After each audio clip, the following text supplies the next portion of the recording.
What's going on, guys? Fighting Game Select is back again, and I had to bring Brian F back, but we are back today to talk about what characters should you play in Street Fighter 6 that fits your type of play style and what type of player you are. If I was a new player, I just graduated from high school, got my diploma and stuff like that, and I'm like, yo, man, Lil Wayne was on the TV, and like he told me that like buy this game, so I'm gonna buy it. But I never played a fighting game before. What character would you suggest to me, and why? All right. First of all, make sure you have your high school diploma before you play Street Fighter, like Kizzie mentioned. It's absolutely required. you gotta get the GED in at least first. All right. Okay, just kidding. But that said, you know what? I get this question a lot on stream and YouTube comments and stuff. I feel like the number one thing to do, just go to the character select screen, start scrolling, and whoever looks the coolest to you, start playing them. Because I think the other aspects of a character, like your strengths or weaknesses as a player and those sorts of things, that comes later down the road. The number one thing you need up front is a character that intrigues you, interests you, and inspires you to keep playing. That's by far the most important thing to me. I would also recommend maybe trying out Modern with that character, just to ease your way into it. You can press the button in the special and see them do something cool and flashy and go, oh, that's interesting, right? So to me, it's whatever piques your interest. Like that is the number one most important thing if you're brand new. Don't Google a tier list. Don't look at like what other people are using the meta. That is irrelevant to you at this time.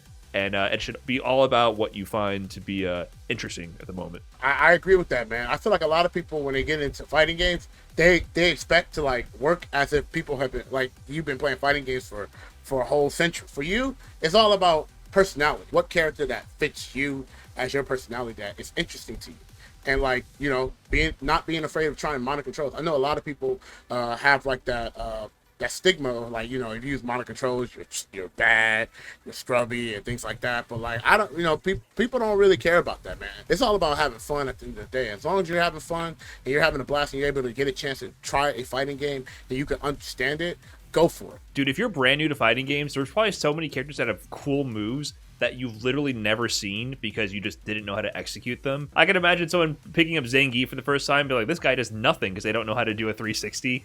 Right? Like they look at the command on screen and it's a full swivel circle. And they're like, what are they talking about? I just jump in the air. He doesn't do anything. And then if you pick Modern of that, suddenly this big dude is scooping people up, flying in the air, and you get to see at least what looks cool about the character. So for sure, like just try out the characters, do some cool special moves, see what's cool. Have some fun, man, because that will inspire you to put in work to get to the next step, because you have to enjoy the game, enjoy the character, and enjoy the process to keep learning. Now, another question, man. Let's say, for example, like, yo, man, I've been playing fighting games for a very long time, or I've dabbled with fighting games, here and there casually and stuff like that, and, Lil Wayne again was like, yo, man, are you able to be number one? And I was like, yo, I want to get into Street Fighter. I never tried it before. Which character would you suggest getting into Street Fighter? Lil Wayne said, drop the Tekken, drop the anime, start playing some Street Fighter. He's getting real specific in these ads. He's like, no more DOA, no more Tekken, no more Under Night In-Birth, clear version 33, all right? Time for Street Fighter. So yeah, after you got the message from Lil Wayne. Yeah, if you're new to Street Fighter but you know some fighting games, I feel like it's a rite of passage. First of all, do the first flowchart of this, which is pick whoever looks cool. Second part, if you want to get like a true pure Street Fighter experience, pick Ryu. Just kidding, pick Luke. Yes. Pick a Shoto. Look, I had the box next to me. He's on the cover now, right? It's no longer Ryu. Luke is on the cover of the game. He's the new poster boy. Luke is like Shoto on steroids right now. He has a fireball, he has a DP, he has a low forward. He has a lot of the basic attributes that kind of piece together a very average sort of Street Fighter experience, right? The mindset of playing a neutral game, sprinkling in fireballs, watching the air, anti-airing, and then using the openings to build your offensive pressure. That's a very prototypical Street Fighter sort of mindset, and I think that character can definitely teach you to look at the game in that way if you're already proficient at fighting games. And I think just the practice of like playing the ground game and then on reaction, kind of just in the background of your mind doing an anti-air dragon punch, that'll make you feel like a Street Fighter player. If you just want to feel like a Street Fighter player, learn to, like, without even thinking, anti-air with a dragon punch, and then you'll be like, oh wait, I'm playing Street Fighter suddenly, right? So I think that'll get the gears turning in that direction. Suddenly I'm playing Street Fighter. Right. Finally clicked. Yeah, it finally clicked. Sandblast, Rising Uppercut. Right. Yeah. If you throw a fireball, they jump on over your fireball and you DP them. That's when you're like, man, I just played Street Fighter. Yeah, right. It feels good. I will say, add a caveat there. If you're like a real hardcore anime player, then we already know you're gonna pick JP.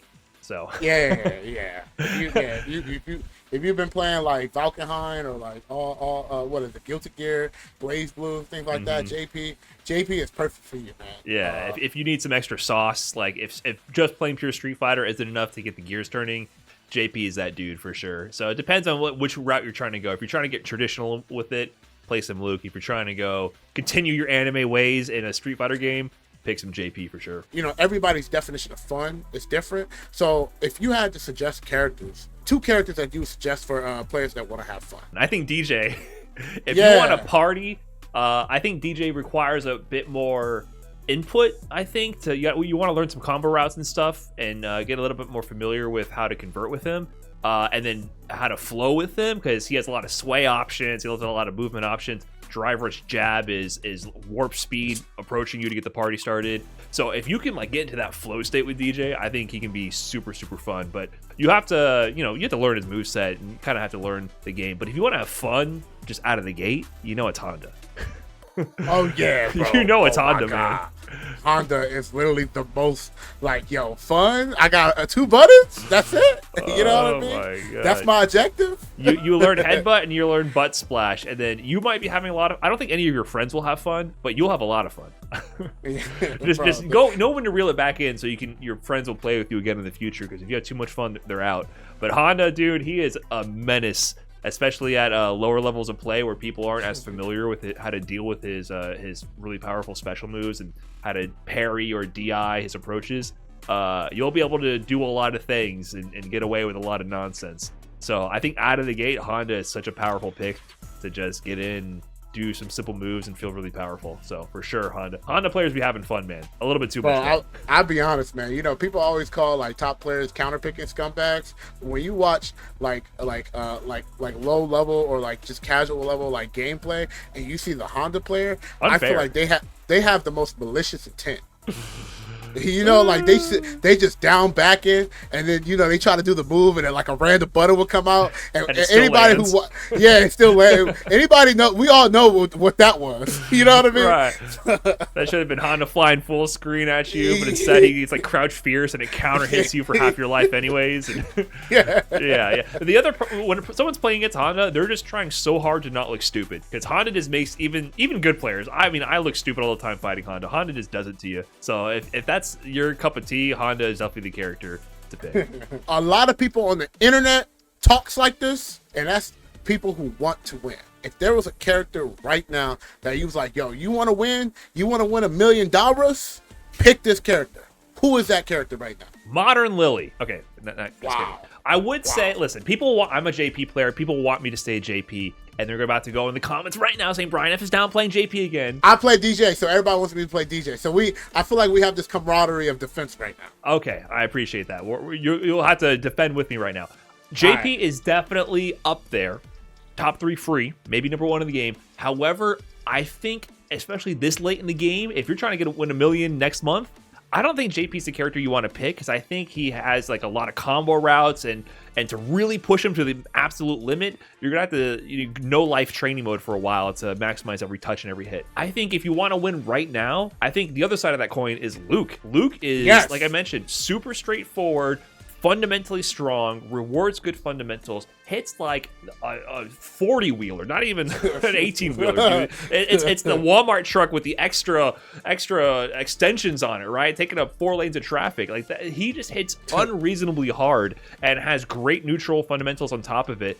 I really don't have anything bad to say about Luke at all. He's just such a strong character.